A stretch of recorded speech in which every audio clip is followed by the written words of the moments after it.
Yo, what's good, guys? It's Austin here, or Luna. So this story time is, once again, unlike any others on this channel. I said that yesterday, and I'm saying it again today, because it just truly is unlike anything else on this channel. So, yeah, I hope you enjoy this. It's definitely like a couple stories in one as well. So, yeah, let's get into it. Before I do, check out my song Backseat. Came out a month ago. I'll put it in the description. Also, join my Discord. I'll put that in the description as well. Come hang out. But yeah, guys, today's story time all starts off as a regular day back in 2015. Now, 2015 was a pretty good year. It was the year when my YouTube started to have some success. It was also the year where, like, you know, I was getting old enough to kind of have my own independence a little bit. Obviously, I wasn't an adult yet or anything, but I was, you know, getting to be an older teenager. So I was, like, able to kind of be a little bit more on my own. Like, my mom would let me go hang out with my friends a lot more. Things felt a little bit less strict, and, you know, things were good. But because of that, because things felt less strict, I also misbehaved a lot more, which is unfortunate because, you know, my mom was being cool and I wasn't. And that leads me to, you know, don't be like me, okay? Back then. Obviously, I'm a lot different now, but back when I was a teenager, I misbehaved a lot. I got into a lot of situations that weren't good. I mean, that's quite literally most of the videos on this channel. So please learn from me. Don't be like old me.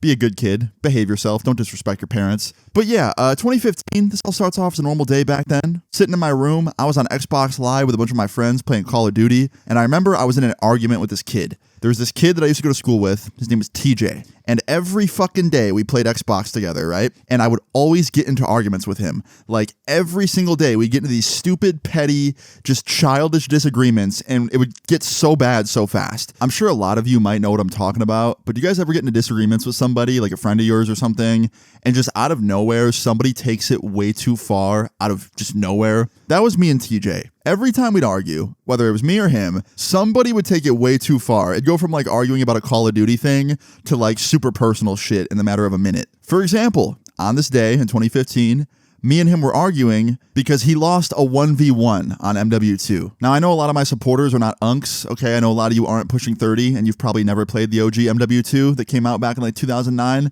But that game was like in its prime for like 6 years. I remember I got the game, I think in like 2011 or 2012. And up until 2015, 2016, I still played it almost every day. And so did my friends from school. So yeah, we were playing a 2009 Call of Duty in 2015. And he got mad because I beat him in a 1v1. If you've been watching the channel for a long time, you know that back in the day, your boy was a pretty good sniper on Call of Duty, okay? So if you 1v1 me, you know, you're probably going to lose. And that's what happened with TJ. TJ wanted to 1v1 me. I told him I was going to win. He said, stop shit talking, let's just play. And then I beat him very quick. It was 20-5. That's how bad I beat him. And he got really salty about it. And after the game was over, he kept trying to tell me that I was cheating. He tried to say that I was like hard scoping and not quick scoping, blah, blah, blah, blah, blah, blah. Just being an absolute sore loser, an absolute dork. He was just super butthurt that I beat him, right? So I told him that. I was like, TJ, you're being a little bitch. Grow up. Stop being so angry that you lost. Like, if you want to rematch, we can rematch, but stop shit talking. And he wanted to rematch. So I beat him again. And then he got even more mad, and he took it way too far, way too fast. It went from being like, oh, you're cheating in COD, to like, oh, you're ugly, and you get no girls, and this and that. Like, he was just being a dick. So I thought, okay, I'll stoop to that level, and I started saying shit back that was just as bad, if not worse. And before I knew it, me and TJ were going at each other's throats and getting really personal, really fast. And everybody in our Xbox party was kind of starting to see it too, and they were telling us to chill out and shit. And yeah, we were yelling at each other over Xbox, right? That's how this story starts off. We were just yelling at each other. And I didn't realize it, but we were yelling at each other and arguing so loud on Xbox that I completely just didn't hear somebody knocking at my front door at my house for like a good 15 minutes. Yeah, like 15 minutes into us arguing, I finally noticed it. I heard someone knocking at my door very hard, like practically pounding on my front door. And I took my headset off and I walked over to it. And I can't lie, I was pretty nervous because I was home alone. I forgot to mention that. I was home alone, completely by myself at the house. All my brothers were out. My mom was out with her friend. I had nobody at the house with me. And there's just this random person pounding at my front door, right? So I approached the door very slowly and I peeked through the little window at my front door. And I can see that it's a police officer. And not just one. There's another one behind him as well in the driveway. And I thought to myself, oh, fuck. Because, like, I didn't know what this was for, and I assumed it was for me, because I was the only person home. Literally, I was the only person at my house. The neighborhood I lived in was pretty nice, you know. It wasn't like a super rich neighborhood or anything, but the people that I lived in near were all pretty well behaved, and there wasn't ever really any crime over there, so I didn't think this was for any of my neighbors, and I was pretty nervous. I can't lie. But, you know, I kind of just took a deep breath, and I was like, okay, just open the door, talk to the police, let's see what they want. So I unlock the door, I slowly open it, and this cop's looking real upset with me, right? He's looking real angry. And I open the door, and he goes, "Hey, you know I've been knocking for like 15 minutes? What, are you just ignoring me or something?" And I was like, "No, officer, I'm sorry. I was on my video game. I had my headset cranked up. I was arguing with somebody. I just didn't hear anything. I had the world tuned out." He's like, "Yeah, clearly you had the world tuned out. We've been knocking for 15 minutes, pounding on your door." And I was like, I'm sorry. Like, what's going on?" And he goes, "Is this the family of," and he says my last name. And I was like, "Yeah, that's us." And he goes, "Is your brother," and he says my brother's name. And I was like, "Yeah, that's my brother, my older brother." He's like, "Where is he?" And I was like, "Not home. I don't know where he is." And he's like, "Really? You don't know?" And I was like, "No." And it became pretty clear pretty quick that this police officer, he was upset with my brother. My brother definitely did some shit. So I asked, I was like, "What did my brother do exactly?" And he goes, "He was caught shoplifting from a store. He ran, and we've been looking for him. Thought he might be here." And I was like, "No, not here. What did he shoplift?" And they told me that he stole a pair of shoes from a skate shop. And I was like, "Oh, shit." And let me stop for a second before I continue with the story. People like to say that, "Oh, like, Luna, your stories are so crazy, and like you have so many crazy stories. How do you have so many crazy stories?" My brother makes my stories look like nothing. I have been saying it for years to my friends and like my family and shit, but if he made a YouTube channel where he told stories, he'd put me out of business, bro. Like, I promise you would all unsub from me and you go sub to him, because his stories are way crazier and they're just wildly entertaining. I wish he would make a channel, because I promise you he'd be amazing at it. I promise. But that's besides the point. So the cops are at my door. They're asking me where my brother's at. I'm telling them I don't know, right? And they kind of don't believe me. So then they ask where my mom is. They're like, "Where's your mother?" And I said, "She's not home." And I said, "I can try calling her." To which they said, "Is this her number?" And they read it off. And I was like, "Yeah, that's her number." And they're like, "Okay, well, we already tried calling her, but you can try too." So I try calling her. She doesn't answer. She must have been busy at dinner with her friend or something. I don't know. And then they tell me to call my brother. They're like, "Call your brother, have him come home." So I get on the phone. I dial my brother's number, right? He answers. And I was like, "Yo, dude, cops are on the porch right now looking for you. Said you stole some shoes. Can you come home?" And he's like, "Yeah, bro, I'm sorry you have to deal with that. Like, I'm on my way right now." So he was about to come home and, like, you know, kind of turn himself in. You know, he was about to talk to the police and face the consequences. And he said he'd be home in about 10 minutes. So I told the police that. I was like, "Yep, he's on his way. He'll be here in 10 minutes. Just hang tight." To which they were like, "Okay, we'll just sit here on the porch." So they sit down and I go back inside, right? And I go into my bedroom and I get back on my mic on Xbox and I tell my friends what happened, and they're all in disbelief. They're like, "What the fuck?" And in this Xbox party, there was like 7 other people besides me. One of them was the dude I was arguing with, my IRL friend. There was another person that was also an IRL friend. We'll just call him Nathan, okay? And then the rest of them were all online friends of ours, right? Now, after I came back and I told them about, you know, the police being at my door and stuff, and we kind of moved on from that, right? Like probably 5-10 minutes later, Nathan asked me, he's like, "Yo, not sure if you're able to come because you're busy, but do you want to come to a movie with me and my homies tonight?" And he tells me the movie and he tells me what time it's at. And the movie is literally in like 25-30 minutes, right? And I live down the street from the theater. So Nathan offered me a ride. He was like, "Yeah, me and my friends can come pick you up and then we'll all go to the theater together because you live down the street. We can come right now if that works with you." And I was like, "Yeah, man, let me just call my mom and let her know." So I call my mom. Once again, she doesn't answer. So I leave her a text message. And I was like, "Hey, I'm going to the movies with Nathan and some friends. I'll be back in a few hours. Also, FYI, the police are at the front door looking for," and I said my brother's name. "Just wanted to let you know you might want to come home sooner rather than later." And immediately she calls me. And she's like, "What do you mean the police are at the front door?" And I don't want to just keep saying my brother. So we'll give my brother a fake name. We'll just call him Brandon. Okay. I was like, "Well, Brandon stole some shoes, Mom, and the police are looking for him. He's on his way home now to talk to them and, you know, deal with it. So maybe you want to get here too and help him talk to the police." And she's like, "Okay, I'm on my way." So now my mom was on the way as well. My brother was on his way home to talk to the cops as well. And I was about to leave. So I quickly got ready because my friends were on their way to pick me up and take me to the movies. I got ready very quick, probably in about 5 minutes. And I went out on the front porch and just waited out there for my friend to show up. Funny enough, it's also where the police were sitting. So I sat down like right next to the cops. And one of the cops looks at me and he's like, "Is your brother going to be here soon?" And I was like, "He said he was on his way, and I don't know, he should be here any minute." And this cop's like, "Well, you said 10 minutes, and it's been longer than 10 minutes. And it had like only been barely over 10 minutes, right? Like, my brother should be home any second, right? So I told him that. I was like, "Well, He said about 10 minutes. It's not that much, past it. I'm sure he'll be here any minute, any second. And this cop is like super suspicious that my brother's like just going to run again or like not show up. And I was like, I don't know. I'm not sure what he's doing, but I'm sure he'll be here soon. I also got a hold of my mom. I texted her and she's on her way as well. And the cop's like, good, thank you. So what are you doing out here? And I was like, just waiting for my friend. Gonna go see a movie. He's like, yeah, which theater? And I was like, the one over by the mall. He goes, oh, yeah, the same mall your brother stole from? And I was like, I don't know, probably. And then this cop starts like interrogating me. He's like, do you like to go to the mall and steal shoes as well? You like stealing shoes like your brother? And I was like, no. And he's like, okay, good. Don't be like him. And I was like, don't worry, I won't. And after a very awkward conversation with these cops, like 5 minutes later, my friend pulled up, surprisingly before anybody else. My mom wasn't home yet. My brother still wasn't home. So my friend showed up first.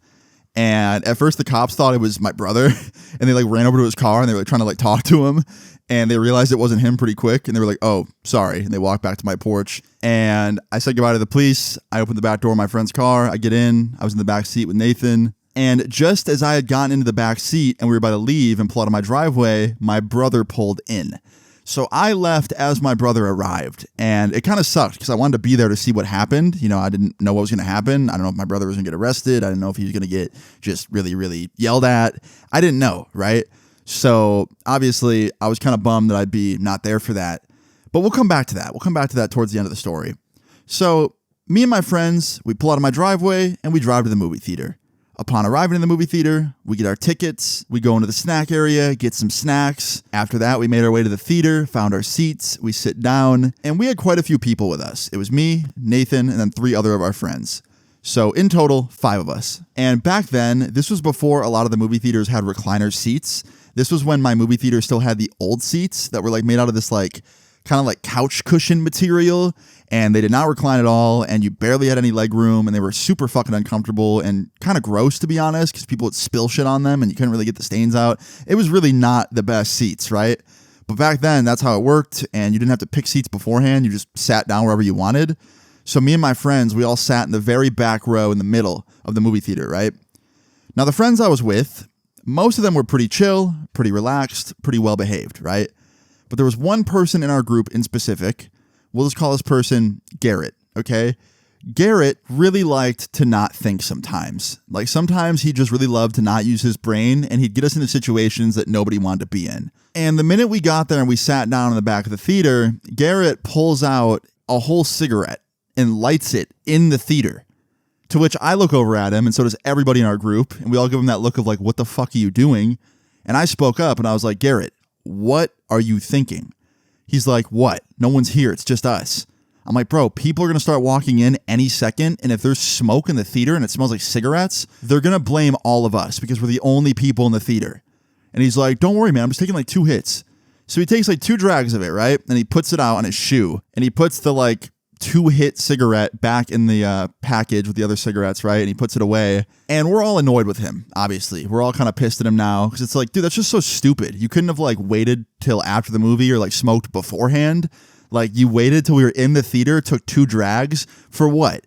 It just seemed like he was trying to appear cool to the friend group or something. Like I think that Garrett thought that that would make him look cool to be like, oh, I'm so badass. I'm hitting a cigarette in a movie theater. Like when in reality, we all thought it was fucking stupid. So anyway, he puts the cigarette out, right? And he doesn't get caught. He put the cigarette away. All the smoke kind of dissipated. It did smell a little bit in the theater like cigarettes now, but it was a pretty big theater, so I don't think the smell reached like the whole theater. Like I don't think it was like in the front. I think it was just kind of in the back. So when people started to walk in, they didn't smell it or anything.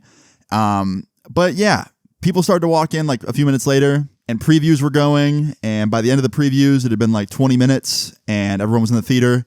There's probably about 15 people total in the theater. So not a packed movie, but still, a decent amount of people. And the movie starts, right? And once again, Garrett has to be a fucking idiot. And to this day, no matter how many times I tell this story and I talk about this, I do not know why Garrett thought this was a good idea. So the movie just started, right? We're probably like 5 minutes in. And Garrett reaches into his pocket. He pulls out the movie tickets, right? Because he had everyone's tickets. He then takes his lighter that he used earlier to light the cigarette, and he lights the tickets on fire in his hand. He used to do this shit all the time. Whenever he had like a receipt or like garbage that he didn't need, he would just burn it in his hand until it was like barely anything. And then he'd just like snap his fingers and put it out. And I think that, once again, he thought that he looked cool doing that. But here's the thing. When he had done that in the past, it was always outside and it wasn't a lot of paper. So it wouldn't burn very big or like, very bright. This was a lot different because he had a bunch of people's movie tickets in his hand. And it was essentially like holding 4 different receipts, right? So he takes his lighter to it, and I tap him on the shoulder, and I'm like, bro, stop. But it was too late. He already had the lighter to the paper, and the entire bunch of tickets goes up in flames, right? And he underestimated how much flame it was going to create and how much it was going to burn his hand. Because usually it'd just be a little bit of a burn, and he'd like snap his fingers and put the fire out, and it would look like a magic trick, right? No, this shit, it went up in flames in his hand. It burned his hand. He freaked out and dropped it onto his movie seat. He then jumped up, leaving the burning pile of tickets on the theater seat. And like I said earlier, these seats were not the leather recliners that they have now. These were like made out of like couch cushion material and cotton and stuff. So it went up in fucking flames. His seat caught fire, the entire seat part, and then it started to spread to the backrest. And we all jump up out of our seats and we're fucking trying to stomp on it and put it out, and we're yelling and freaking out. And other people in the theater start to notice this, and they start freaking out because there's a fucking fire in the theater. And thank fuck, somebody that was like 4 rows beneath us saw a fire extinguisher like towards the bottom of the theater. I don't know how he saw it with how dark it was in there. But he ran down, he grabbed it, ran back up, and was able to extinguish the fire in less than like 30 seconds. Like, he was very fast on his feet, very quick thinking, very smart thinking, right? Now, after the fire was extinguished, this seat did not look very good. The material was like burned off the seat part. It was exposing like the foam or cotton or whatever on the inside. And it wasn't looking very good. This was not just like a little fire. This was like the whole seat was fucked up. But luckily, this dude was such a quick thinker and such a, smart dude that he was able to put the fire out before it spread to any of the other seats. Because if we didn't have that dude with the fire extinguisher, it would have spread to all of our seats. And that whole row, and who knows what else, the whole theater could have caught on fire, right? It could have been really bad. So, yeah, anyway, the fire gets extinguished, right? And this guy, after he puts it out, he's like, what the hell happened? Like, what happened, guys?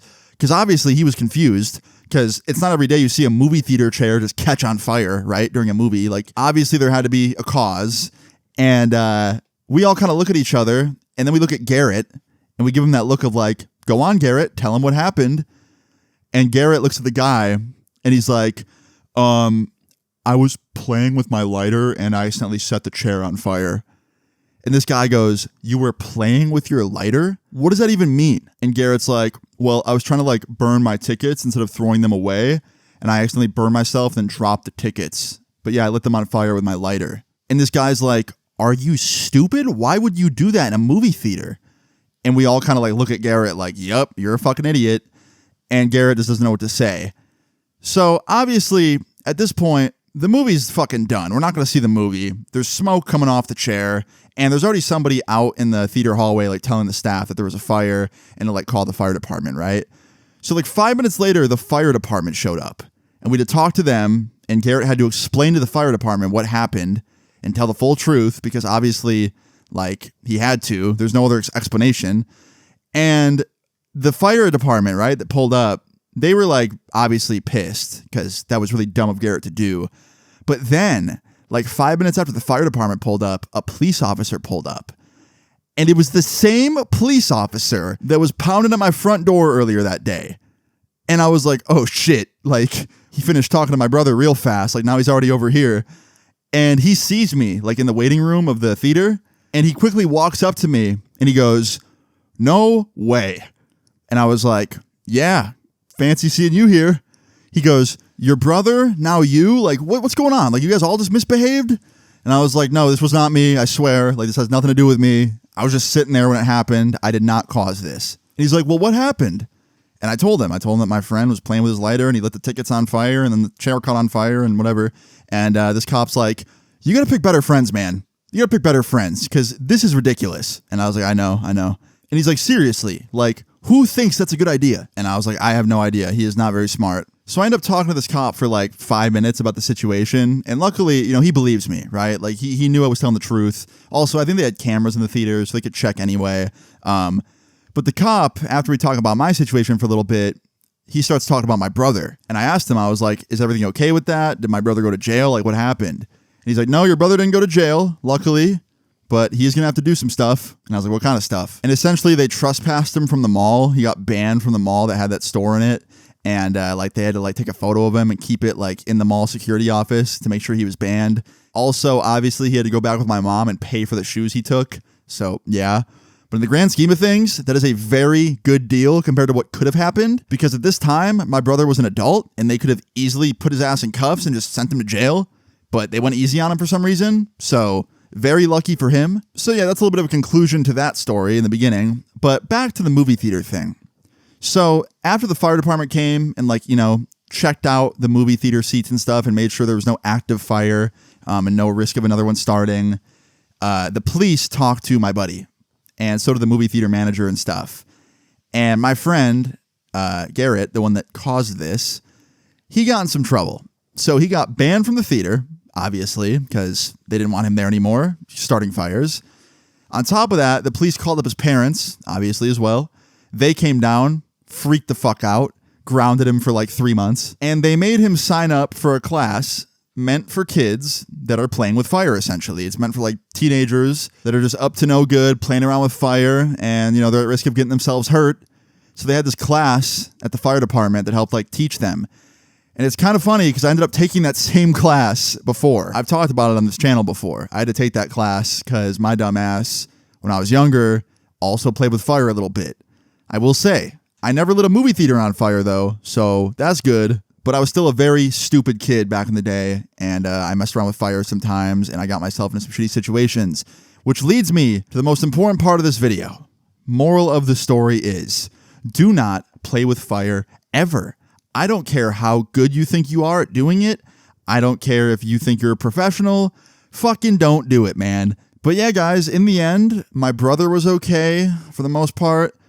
Garrett was kind of okay. He had to go to that class and he got grounded for months and got in some trouble, but it could have been a lot worse for him as well. And all in all, everybody was okay. That's what matters. You know, this didn't turn into some like raging, crazy fire that hurt anybody. It very well could have, which is why I say don't play with fire. But yeah, that's the end. And I thought you guys would enjoy hearing about this. Definitely a crazy one. Definitely a one-of-a-kind story on this channel. If you guys enjoyed this story time, please leave a like on the video. I'd really appreciate it. Feel free to leave your story times in the comments down below. And subscribe if you're new. I'll see y'all later. Peace.